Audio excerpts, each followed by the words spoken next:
One of the questions I'm most asked about as a handicapper is how long does it take me to actually handicap and break down a football card? And guys, truth be told, the NFL, I handicap it in less than an hour. Honest to God. And that's handicapping every single game on the board. Because let's face it, I've been following the NFL since day one of the preseason, so I already have my finger on the pulse of these teams. And truth be told, I also follow these teams all year round. It's not like you just wake up one day and say, hey, I think I'm going to be an NFL handicapper, and suddenly try to find all your NFL action and be up to date on these teams. It's a year-long progression. You've got to follow how the teams did in the draft, who made the significant moves in free agency, who made the late cuts in preseason. So the NFL, piece of cake, an hour. College football, different story.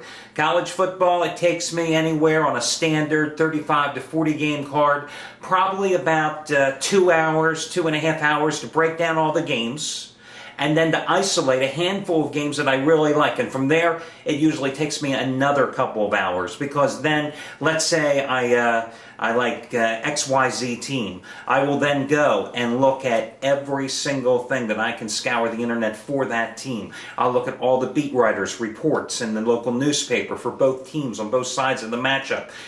And then I'll try to see if that's a play that I actually want to commit to. Now, when you find perhaps at the beginning of a 35-game card, 7 or 8 games that you really are thinking about wagering on, it takes a little time to do that type of research, and then you go back and forth. Process of elimination, as I always told you, in my youth, if there was 42 games on the board, I'd find a way to bet 45. Now, if I find 7 or 8 games, I narrow down the field, and you saw what happened last Saturday. I had a little collection of 7 games I absolutely liked. Found the 3 that I liked the most, won a perfect 3-0 with them. Doesn't always happen that way. There are no guarantees in gambling, but that's what it goes into being a handicapper. And then, just because you get all that research and advanced work done by today, for example, Thursday, doesn't mean your opinion can't be swayed by changes in weather, late-breaking injury news, or, obviously, public line moves. So that all factors in it as well. Hi, everyone. Al DeMarco here. This is going to be your Thursday report. One college game going tonight.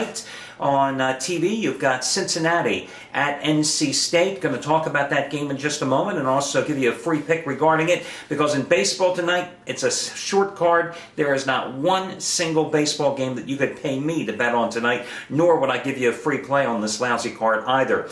Last night, of course, cashed in with a 5-star baseball play on the Minnesota Twins. That was in the heels of the 5-star winner on the Texas Rangers the night prior. Now tonight in college football, I have another 5-dime play on NC State and Cincinnati, the side selection. And guys, this is the same rating as the 5-dime plays on baseball the past 2 nights and the 5-dime sweep with college football plays this past Saturday when I gave you Alabama over Penn State, Michigan over Notre Dame, and the 2-team teaser with Ohio State and Texas A&M. So it's exactly worth the same. It doesn't matter whether the sport changes. The rating is all that counts, and it is a 5-dime release. Now, so far in college football, something that takes me probably even longer than handicapping games is figuring out all these numbers that I like to give you here. It's a pain in the ass, I got to tell you, but I like doing it because it's interesting. You can see certain trends emerge. Generally, first couple of weeks of college football season, you will find favorites with an overwhelming edge. You will find double-digit favorites covering at a great clip, usually 65-70% clip. I've seen it as high as 75-78% in some years. That, however, has not been the case this season.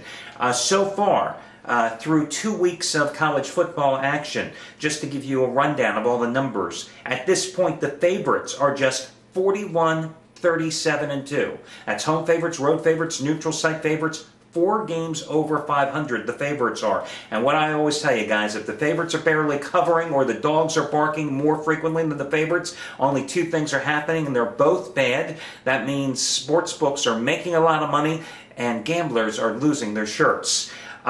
Double-digit favorites. This is the one that shocks me the most. They are 27 and 26 against the spread so far. one game over 500. That is horrible. As again, I'm telling you, double-digit favorites, generally the first couple of weeks of the season, usually come in at a near 70% clip because the lines simply aren't sharp. As I always tell you, it's the only time you have the advantage over the odds makers because you have soft prices, especially with these big overwhelming favorites. The public can jump on them usually in the first couple of weeks of the season and make money. That's not the case this year. One game over 500, and of those double-digit favorites, there have been 4 outright losers so far. Last weekend, you had 2 of them. Georgia Tech laid the egg at Kansas, laying 14 points, losing outright to a Kansas team that had lost its home opener a week earlier, 6-3, to that noted football powerhouse, North Dakota State. And you also had Ohio laying 10 points at home, losing outright to Toledo, 20-13 in a Mid-American Conference upset. In terms of how home favorites have done so far this year, pure home favorites, not neutral site, just pure home favorites, they are only 5 games over 500. Double-digit home favorites, 1 game over 500. Road favorites, the Road Chalks, 9-8 against the spread, 1 game over 500.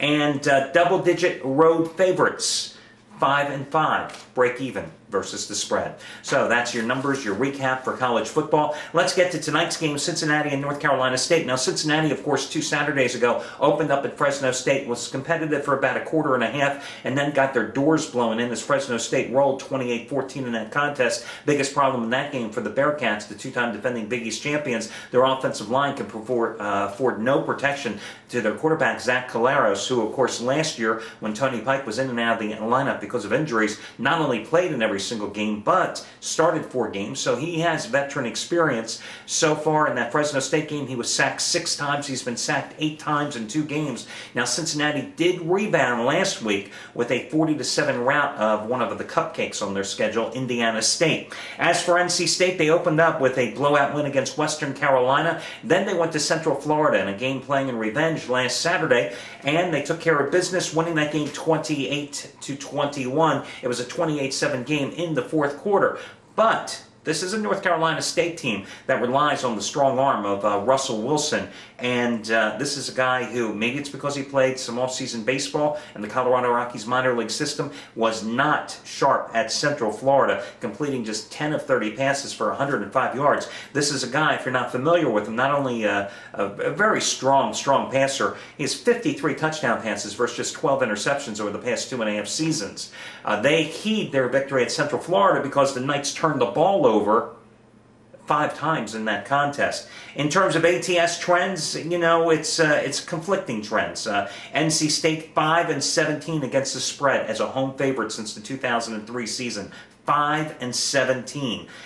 Then again, they're also 17-5-2 against the spread, coming off a straight-up win as a dog, as they did last week. And by the way, in that Central Florida game, again, it was really the turnovers, 5 of them, that gave NC State the win as the 3-point road dog.